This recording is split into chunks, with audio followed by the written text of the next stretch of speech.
Congratulations school டாப்பரா? Yes sir, மேத்ஸ்லயும் சயின்ஸ்லயும் 100 சார். அதோட ஸ்டேட் ரேங்க்கும் எடுத்திருக்கேன். Very good. இன்னும் ஒரு ரிப்போர்ட் கார்டு இருக்கு. வேற ரிப்போர்ட் கார்டா? அகாடமிக் ரிப்போர்ட் இல்ல, லைஃப் ரிப்போர்ட். லைஃப் ரிப்போர்ட்டா? இது எங்க இருந்து வந்துச்சு? ரெஸ்பெக்ட்ல 9, ஹியூமனிட்டில 5. ஒன்னும் புரியலையே மேடம். மார்க்ஸ்ல ஹீரோ, கேரக்டர்ல பிக் ஜீரோ.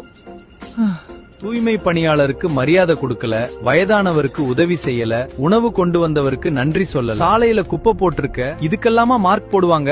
ஸ்கூல்ல மார்க் எடுக்க அறிவு இருந்தா போதும், ஆனா வாழ்க்கையில பாஸ் பண்றதுக்கு நல்ல குணநலன்கள் வேணும்.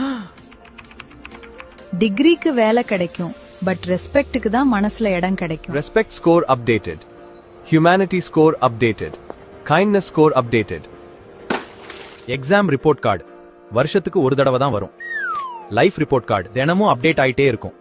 100% மார்க் வாங்குறது முக்கியம்தான், ஆனா முடிஞ்ச வரைக்கும் மனுஷனா வாழ்றது தான் மிகப்பெரிய அச்சீவ்மெண்ட். அனைவரும் நேசிக்க தொடங்கிவிட்டால் யாதும் ஊரே யாவரும் கேளிர்.